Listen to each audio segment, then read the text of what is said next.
हमें गुस्सा आता है जब चीज़ें हमारे हिसाब से नहीं चलती। हमें गुस्सा आता है जब हमने जो सोचा है, जो एक्सपेक्ट किया होता है, वो नहीं होता। Hello everyone, welcome to our podcast channel Ada the way of life. I am Pragati, Delhi-based counseling psychologist, and today we will talk about our anger and how to control our anger. There are some bad days जब हमारे अंदर anger का emotion create होता है, या फिर fear का emotion create होता है, या फिर एंग्जाइटी क्रिएट होती है। हम सबके माइंड में ना एक छोटा सा ना पार्ट होता है, एमिगडाला, बिल्कुल एलिमेंट की तरह दिखता है, बादाम की तरह दिखता है। वो होता बहुत छोटा है, लेकिन जब हमारे अंदर एंगर, फियर, एंग्जाइटी ये इमोशंस क्रिएट होते हैं ना, तो वो अपना साइज इंक्रीज कर देता है। और जब वो अपना साइज इंक्रीज करता है ना, तो हमारे माइंड को रिएक्ट करने के लिए मजबूर कर देता है। ऑन द स्पॉट रिएक्शन हमारा अपने आप आ जाता है। When you are angry, you are poisoning your system. जब आपको गुस्सा आता है ना, तो आपकी बॉडी के अंदर ना पॉइजन क्रिएट होता है। असली जहर नहीं, पर एक ऐसा पॉइजन क्रिएट होता है जिससे हमारा सिस्टम खराब होने लगता है। बड़े बूढ़ों ने कहा है, जब हम गुस्सा करते हैं तो हमारा खून जलता है। सही कहते हैं वो लोग। गुस्सा क्यों आता है? जब हम अपने अंदर चीज़ों को, सिचुएशन को या लोगों को पकड़ के रखते हैं और कहते हैं ये सिर्फ और सिर्फ मेरा है, तब गुस्सा आता है। जब हम चीज़ों को, लोगों को, सिचुएशन को बहुत स्ट्रांगली लाइक और डिसलाइक में रख देते हैं, वो चीज़ हमारे लिए इशू क्रिएट करती है। और जब कोई उस चीज़ पे हिट करता है तो हमें बहुत बुरा लगता है। और जब ऐसी सिचुएशन क्रिएट होती है कि कोई हिट कर रहा है, तो हम उस रिस्पॉन्ड को कंट्रोल नहीं कर पाते, उस रिएक्शन को कंट्रोल नहीं कर पाते, और तभी के तभी गुस्सा कर देते हैं। रैशनल थिंकिंग नहीं हो पाती है। जैसे कि हम लोग अगर खाना खाते हैं ना, तो उसमें बहुत ज़्यादा तेज़ मसाला होता है और बहुत यम्मी खाना होता है। हम लोगों को हमेशा ऐसा ही खाना पसंद होता है, स्पेशली यंगस्टर्स को जंक फूड वगैरह बहुत पसंद होता है। लेकिन अगर एक दिन मम्मी हमारे लिए सिर्फ और सिर्फ नमक मिर्च का खाना बना देना, तो हम मम्मी को कहते हैं ये क्या खाना बनाया आपने, बिल्कुल फीका खाना है। पर फीका तो नहीं है वो, उसमें नमक मिर्च डला हुआ है, लेकिन फिर भी हम उसे फीका कहते हैं, क्योंकि हमें तेज़ मसाले की, यम्मी खाने की बहुत आदत और बहुत ज़्यादा लत लग चुकी है। ये हमारी हैबिट बन चुकी है, जिससे ये पता चलता है कि हम अपने टेस्ट पे, हम अपने फूड की यम्मी टेस्ट पे कितने डिपेंड हो चुके हैं कि हमें एक नॉर्मल और एक सिंपल खाना भी पसंद नहीं आता है। इसी वजह से हमारा एंगर क्रिएट होता है, क्योंकि हम लोगों पे डिपेंड करने लगते हैं, हम चीज़ों पे डिपेंड करने लगते हैं। Just don't depend anyone. आप अपना एंगर को अगर कंट्रोल करना चाहते हैं तो आप लोगों पे, चीज़ों पे डिपेंड करना बंद कीजिए। कंट्रोल रखें खुद पे और फ्री फील करें, लाइट फील करें। If I am good, everything around me is perfect. जब आप ये फील करोगे और आपका ऑरा पॉजिटिव रहेगा, तो आप भी पॉजिटिव रहोगे।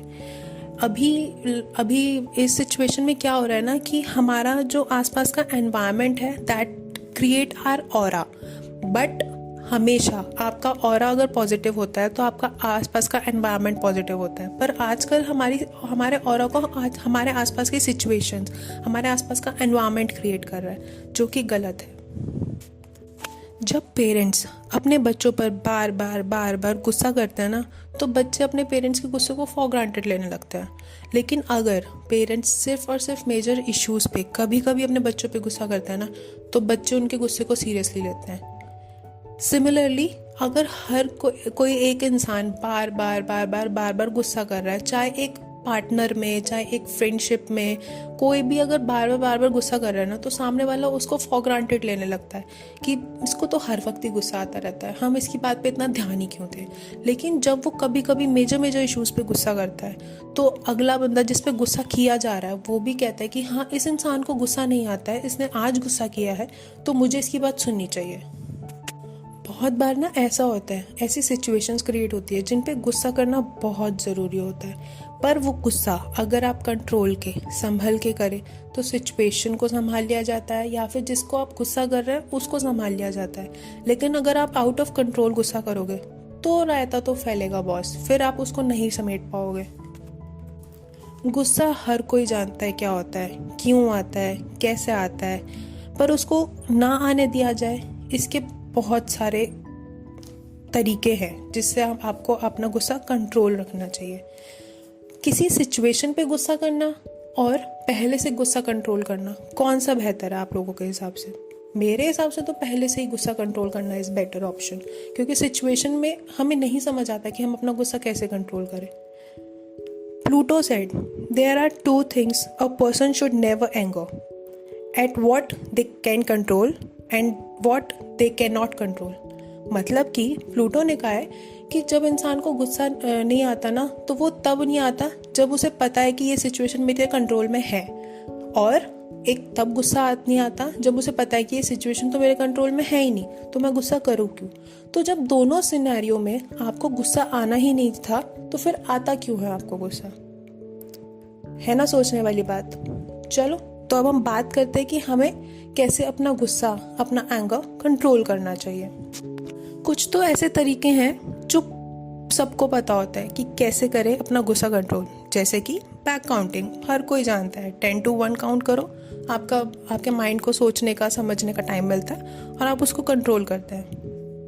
योगा से आपका माइंड शांत होता है। डिस्ट्रैक्ट योर माइंड, जब आपको गुस्सा आया तो अपने माइंड को डिस्ट्रैक्ट करो उस पोजीशन से।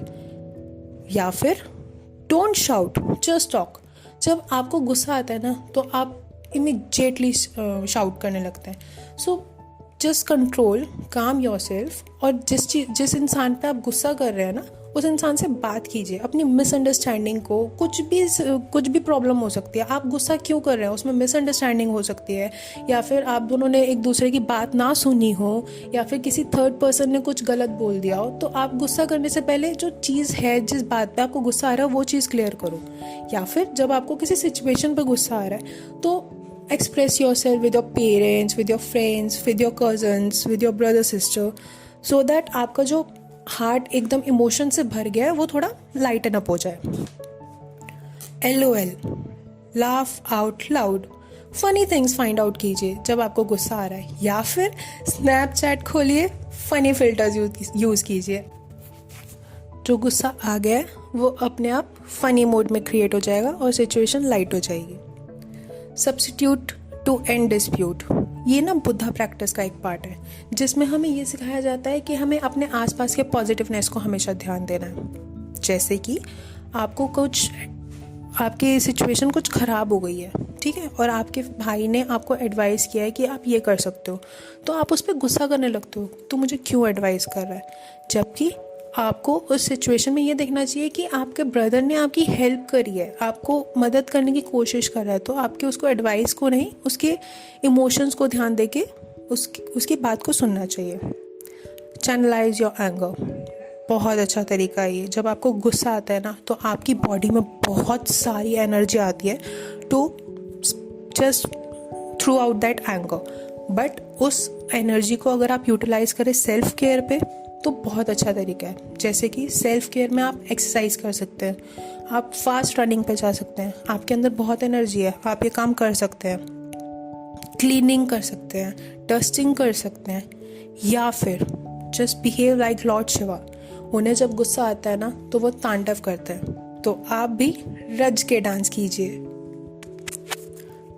माइंडफुलनेस मेडिटेशन, इससे ना हमारा जो माइंड में, मैंने आपको बताया था ना एमिगडाला होता है, उससे ना हमारे एमिगडाला का ना साइज डिक्रीज होने लगता है। तो जब वो डिक्रीज होता है ना, तो हमारी रैशनल थिंकिंग भी डिक्रीज होने लगती है।